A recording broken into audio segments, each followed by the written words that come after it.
Assalamualaikum warahmatullahi wabarakatuh. Video ini adalah video ke-21 dari playlist membuat sistem informasi inventaris barang habis pakai. Video kali ini kita akan fokus untuk membahas tambah pengguna.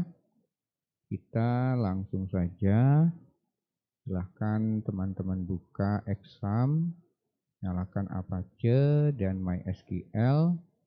Kemudian kita buka database kita. Kemudian silahkan buka database CIBAS_CI3. Kita ke tabel pengguna. Kemudian kita lihat strukturnya. Nah, inilah 9 kolom minimal yang harus kita input ke dalam tabel pengguna.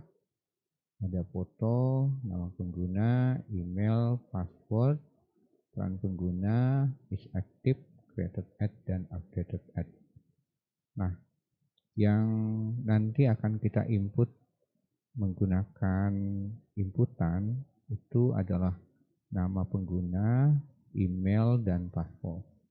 Sedangkan foto, peran pengguna, kemudian is active, created at, dan updated at akan kita input secara manual di pengguna model.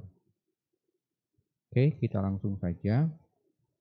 Silahkan teman-teman buka juga projectnya. Kemudian silahkan arahkan ke pengguna. Nah, seperti video sebelumnya, kita sudah membuat tampil data pengguna. Ini kenapa seperti ini? Karena memang data pengguna masih kosong, sehingga tampilannya seperti ini. Oke, nah sekarang kita akan membuat proses tambah data pengguna. Silahkan ke kode editor. Silahkan buka pengguna model. Buka pengguna model, kemudian buka juga controller pengguna. Kemudian silahkan buka juga index.php. Kita lihat dulu tombol tambah. Dia mengarah apakah sudah betul. Nah, di sini sudah betul. Dia mengarah ke controller pengguna method create.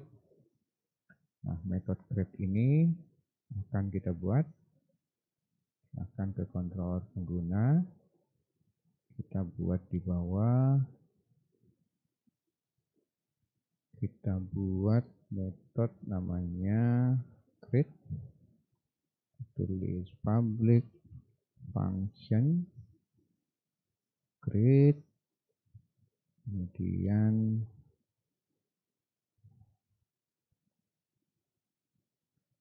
ini kurang cek. Kita save.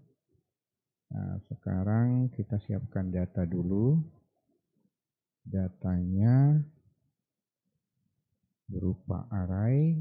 Pertama tentu seperti biasa kita tulis judul. Judul saya isi dengan tambah pengguna. Kemudian kita tampilkan dulu this load, kemudian view seperti biasa juga, layout, header. Kemudian kita copy paste sebanyak 4 kali. 1, 2, 3, 4. Yang kedua adalah top bar. Ketiga adalah sidebar. Keempat, ini bukan folder layout tapi folder pengguna. Nanti kita akan mengakses file yang namanya create.php. Nah, ini belum kita buat. Dan selanjutnya adalah footer. Dan jangan lupa kirimkan data sekarang kita akan membuat file create. Kita akan duplikat dari view barang ya, dari create barang. Kita minimize dulu, buka application, view, kemudian buka barang, kemudian kita buka create dari barang.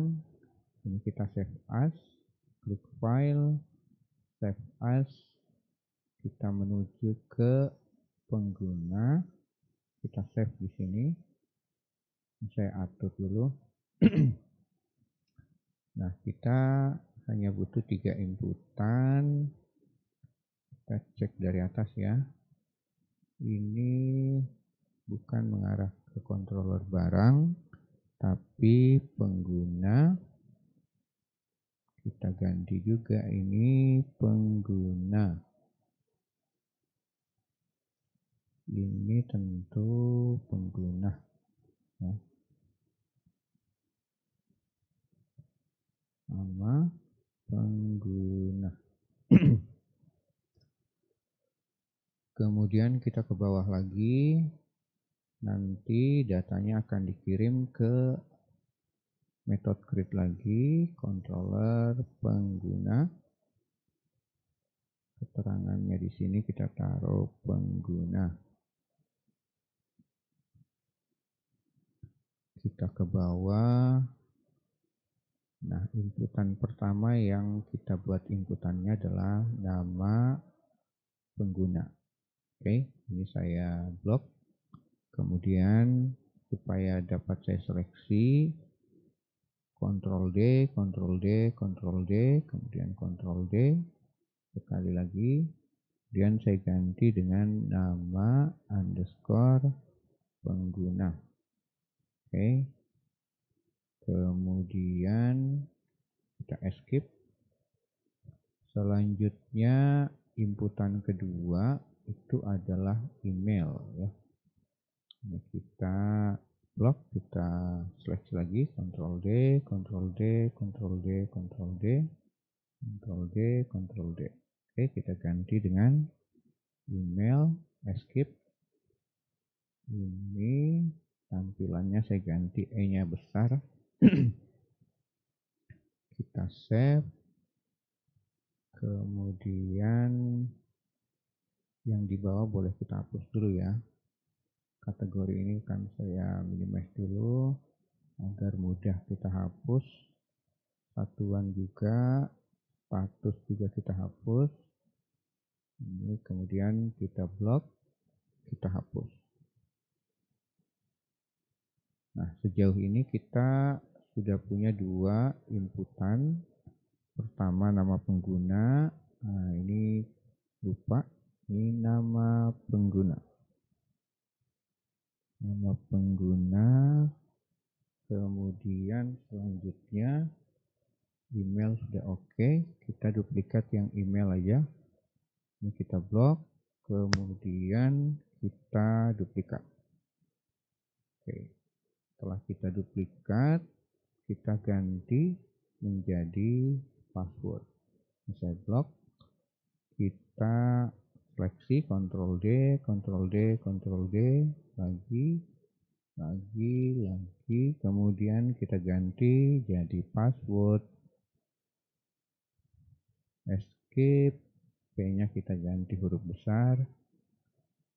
Kemudian tipenya jangan lupa kita ganti jadi tipe password agar tampilannya menjadi simbol. Oke. Selanjutnya simpan, ketika diklik tombol simpan, kemudian akan mengarah ke pengguna pada metode create dan mengirimkan semua inputan yang punya name seperti nama pengguna, email, dan password. Nah, sekarang kita akan kembali ke pengguna dulu ya, atau kita lihat dulu tampilannya. Kita refresh, kemudian kita klik tambah. Nah, seperti ini tampilannya. Nah, Saya ingin ketika kita mengklik simpan, maka ada validasi dari inputan dulu. Tidak boleh kosong, emailnya harus valid, passwordnya harus berapa digit. Nah, sekarang kita coba kembali ke controller pengguna. Sebelum view, kita buat dulu form validation-nya. Kita tulis this form underscore validation, kemudian set atau atur aturan dari form validation-nya. Oke, kita kasih array dulu. Kemudian array di dalamnya adalah satu inputan. Nah, kita tangani dulu untuk inputan nama pengguna. Oke. Field ini artinya cek inputan dari yang name-nya nama pengguna. Ini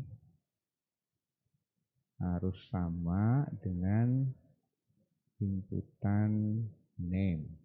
Oke. Ke sini lagi. Kemudian tampilan dari aliasnya jika ada error,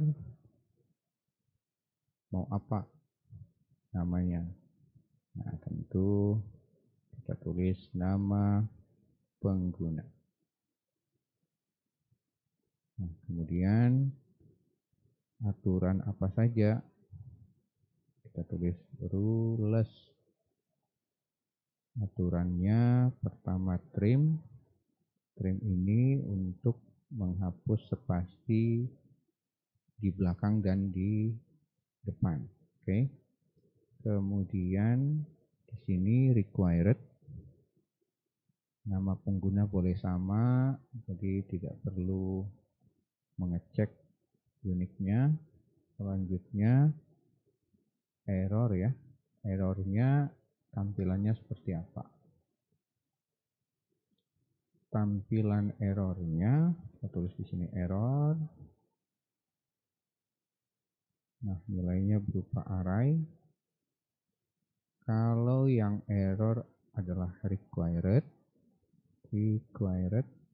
atau inputannya kosong, maka tampilan pesan seperti ini. %s itu akan menampilkan isi dari label. Jadi di sini akan tampil nama pengguna. Ini ya. Kemudian kita tambahkan dengan kata wajib diisi. Seperti ini. Oke, selanjutnya cuma itu saja ya. Nah, kemudian inputan kedua ini saya copy ya. Saya copy. Saya tambahkan koma dulu, kemudian saya enter, saya paste. Kita save dulu. Inputan kedua itu adalah email. Kita tulis email, aliasnya juga email. Tentu kita harus hapus spasi di belakang dan di depan. Kemudian tidak boleh kosong. Kemudian email ini harus valid email. Jadi di sini ada validasi yang namanya valid email, yang tugasnya memeriksa format dari penulisan email. Nah, kemudian email juga tidak boleh sama. Jadi kita tambahkan di sini is unique. Is unique dari tabel apa? Dari tabel pengguna, kolom apa?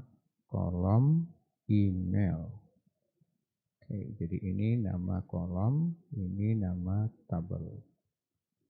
Oke, jadi ada 3, tidak boleh kosong, valid email, dan tidak boleh sama dengan email sebelumnya atau email yang sudah ada pada tabel pengguna. Nah, sekarang required-nya sudah ada. Selanjutnya valid underscore email. Kalau tidak valid, tampilkan biasa %s, atau saya tambahkan kata di depannya format email. Nanti %s ini akan mengambil data label email, jadi format email tidak valid, kita tambahkan seperti itu, tidak valid. Kemudian error yang berikutnya is unique, kita tulis di sini is underscore unique. Kalau sudah ada email yang sama, kita tampilkan seperti itu lagi, %s sudah ada. Jadi nanti tampilnya email sudah ada. Nah, ini sudah. Selanjutnya password, kita copy aja. Kita copy, tambahkan koma dulu, kemudian enter. Saya paste di sini. Inputannya tadi namanya adalah password. Kemudian aliasnya adalah password. Dia harus terisi. Nah, valid email tidak mungkin ya, karena ini bukan format email. Kemudian dia boleh sama, paspor dengan paspor data yang lain boleh sama. Jadi is unique dan valid email saya hapus. Nah, yang saya gantikan itu adalah panjang dari paspornya. Saya ingin minimal panjangnya 6 karakter. Jadi kita bisa tulis minimal length seperti ini. Minimal lengthnya berapa? 6 karakter. Oke. Is unique saya hapus. Di sini kita cuma butuh 2 tampilan error, required dan minimal length. Di sini saya ganti min underscore length. Nah, di sini tulisannya nanti paspor minimal 6 karakter. Minimal 6 karakter. Oke. Kita save. Nah, ini form validation kita sudah selesai. Selanjutnya kita butuh kondisi di sini untuk menjalankan form validation rules-nya. Kita tulis di sini if jika is form underscore validation dijalankan dan menghasilkan nilai false. Kalau dia error, artinya tidak valid inputannya, masih ada error, maka tampilkan kembali tampilan tambah data. Gitu. Ini saya pindahkan di bawah, penutupnya saya save. Nah, jika form validation-nya tidak ada yang error, maka jalankan else. Kita tampilkan dulu echo, tampilkan validasi berhasil.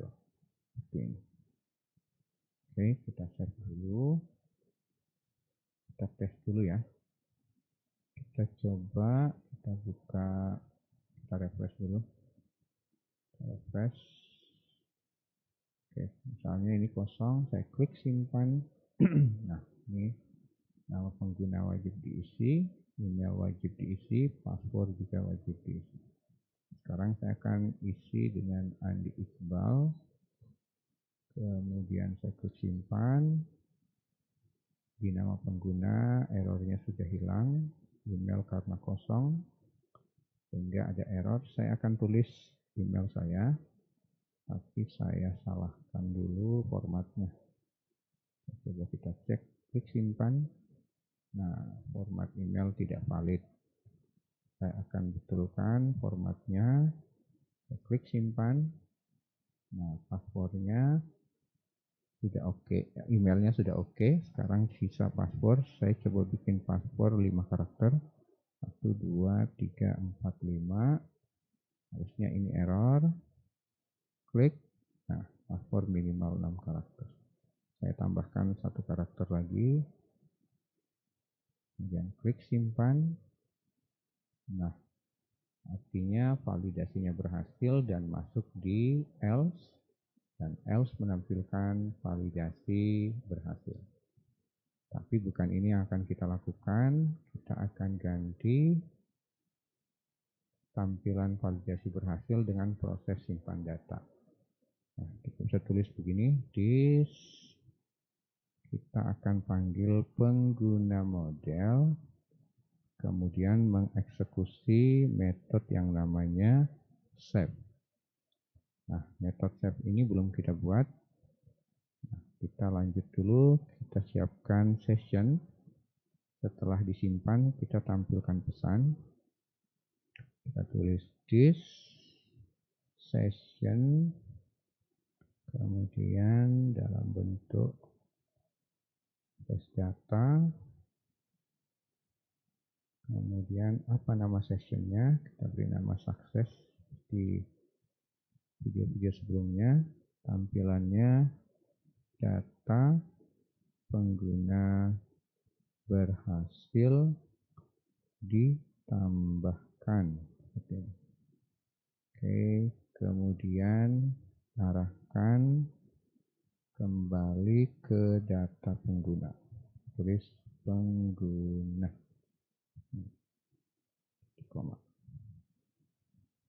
Nah, tugas kita selanjutnya adalah membuat metode save di dalam pengguna model. Oke, kita ke pengguna model. Kita buat metode di bawah yang namanya save public function. Kita bikin save. Kemudian kita siapkan data dulu. $data. Datanya berupa array asosiatif. Nah, di sini itu harus sesuai dengan nama kolom yang ada di tabel pengguna. Yang sama harus dengan ini nih, foto, nama pengguna, email, dan seterusnya. Oke, nah di sini kolom pertama adalah foto. Ini saya isi dengan nilai default.png. Kemudian kalian masih ingat di video sebelumnya kita punya foto di dalam folder pengguna, yaitu bernama default.png. Kemudian yang berikutnya nama underscore pengguna. Ini harus sama dengan nama kolom. Kemudian di sini kita ambil dari inputan. Nah, inputannya akan saya bungkus dulu dengan fungsi HTML special chart agar lebih aman. Saya tambahkan di dalam fungsi tersebut trim untuk menghapus jika ada ketidaksengajaan menulis spasi di depan ataupun di belakang. Nah, kemudian di sini nilai dari inputan yang kita kirimkan. Kita tulis this input, kemudian post. Nah, inputannya namanya apa? Nah, ini harus sama dengan name yang ada di inputan yang ini. Ya. Jadi nilainya kita ambil dari sini. Kita tulis nama underscore pengguna. Kemudian koma. Saya duplikat. Selanjutnya email ini saya blok. Kemudian saya seleksi dengan Ctrl D. Saya ganti dengan email. Skip. Ini saya rapikan. Saya duplikat lagi. Di sini saya blok, kemudian seleksi lagi Ctrl D, saya ganti dengan password, saya rapikan lagi, skip. Di sini Nah, ini nilai dari inputannya akan saya bungkus dengan fungsi hash ya. Ada fungsi hash untuk mengacak dari password. Jadi inputan password ini akan diacak menjadi karakter yang unik sehingga tidak bisa diketahui. Nama fungsinya adalah password hash. Nah, nilai di sini ada dua nilai ya. Pertama, nilai yang akan diacak, kita taruh di sini. Kemudian menggunakan algoritma apa untuk mengacaknya. Kita tulis saja di sini password default. Ya. Oke. Nah, selanjutnya kita butuh menginputkan, ini saya hapus ya, hasil duplikat. Di sini saya hapus. Ini inputan berikutnya adalah, coba kita cek tabel kita, peran pengguna ID, kemudian is active. Di sini kita ganti peran underscore pengguna underscore ID.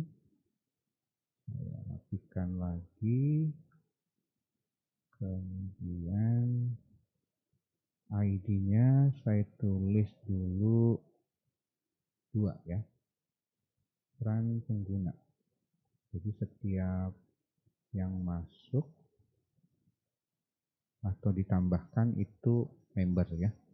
Di sini saya tulis 2, saya kasih keterangan, nanti jadinya member. Nah, berikutnya itu adalah is active. Is underscore active. Ini gunanya untuk menonaktifkan atau mengaktifkan pengguna. Nah, di nilai defaultnya kita aktifkan nilai 1. Ini artinya aktif. Selanjutnya di sini created underscore add. Nah, inputannya itu kita langsung isi manual dengan fungsi time. Oke, saya hapus, saya duplikat nih untuk updated add. Oke, updated add juga kita input manual. Nah, di sini sudah ada kolom foto, nama pengguna sampai updated add. ID tidak perlu karena akan ditambahkan otomatis oleh MySQL. Sekarang baru kita simpan.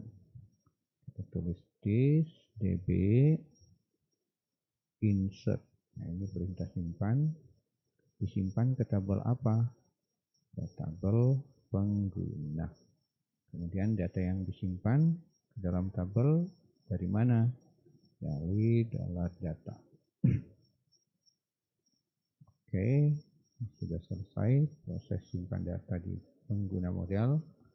Sekarang kita coba. Kita back dulu ya. Kita back. Oke, kita hapus saja dari sini. Kita enter. Nah, kita klik tambah. Kemudian kita tulis nama kita. Kita tulis email valid, kemudian password. Saya akan bikin password sepanjang 6 karakter 456. Kita klik simpan. Nah, ini tersimpan. Sepertinya tampilan data pengguna akan saya edit ya. Fotonya saya akan hilangkan dari tampilan. Nanti kita bisa lihat fotonya ketika kita mengklik tombol detail di sini. Jadi tombol ini akan saya ganti menjadi satu tombol di sini. Nama tombolnya adalah detail. Jadi yang kita tampilkan hanya nama, email, peran pengguna, dan status. Oke, kita mulai. Kita edit dulu. Kita kembali ke indeks pengguna. Hati-hati. Ini harus indeks yang berada di dalam folder pengguna. Kita ke bawah, yang kita butuh nama pengguna, kemudian di sini email, passwordnya tidak perlu, dan sampai yang melihat password, kemudian peran pengguna dan status. Created ad-nya tidak perlu, kita hapus juga. Nanti kita tampilkan di tampilan detail. Nah, foto, ini kolom foto saya hapus. Kemudian nama pengguna, email, kemudian peran pengguna. Selanjutnya, jika nilai dari kolom is active dari tabel pengguna itu adalah 1, tampilkan tombol aktif. Kalau bukan 1, tampilkan tombol tidak aktif. Kemudian created ad-nya kita hapus sampai updated ad. Kemudian yang ini kita ubah. Kita hanya butuh 1. Kita ganti tulisan edit menjadi detail. Dan kita arahkan ke controller pengguna. Kemudian metode detail dengan mengirimkan ID pengguna. Oke, warnanya saya ganti. Kita ganti warning. Oke, kita save. Kita refresh. Nah, ini sudah mantap. Selanjutnya kita tambah 2 data lagi ya. Coba tambah misalnya Adi Wirya, kemudian emailnya Adi Wirya, passwordnya saya buat sampai 6 karakter, klik simpan. Kemudian saya tambah lagi, di sini saya tuliskan nama pengguna Kamal Laira dan email kamal@gmail.com. Kemudian passwordnya saya buat juga 6 karakter, klik simpan. Oke. Nah, tampilannya sudah oke, tapi sepertinya menu untuk tambah belum aktif ya. Coba kita tes, klik tambah. Nah, kita perbaiki dulu. Kita ke file sidebar, saya minimize, ke application, views, layout, kita cari sidebar, kita ke menu pengguna. Di sini baru ada jika judul sama dengan data pengguna, kita tambahkan di sini, atau isi dari variabel judul sama dengan tambah pengguna, maka tambahkan kelas aktif. Jika tidak, jangan tambahkan kelas apapun. Oke, kita save dulu, kemudian kita refresh dulu ya. Nah, ini sudah terseleksi. Oke, coba kita press kembali. Oke. Nah, mungkin itu ya untuk proses tambah data pengguna, dan mudah-mudahan kalian paham dengan penjelasannya. Dan di video berikutnya kita akan membuat tampilan detail dari setiap data pengguna ini. Oke, jadi ketika kita klik detail, tampil detail untuk data baris ini saja. Oke, saya rasa itu yang bisa saya sampaikan untuk video kali ini. Dan sekali lagi jangan lupa like, subscribe, dan share ke teman-teman. Dan jika ada pertanyaan terkait video ini, silahkan tuliskan di kolom komentar. Dan saya akhiri, saya Andi Iqbal. Wassalamualaikum warahmatullahi wabarakatuh.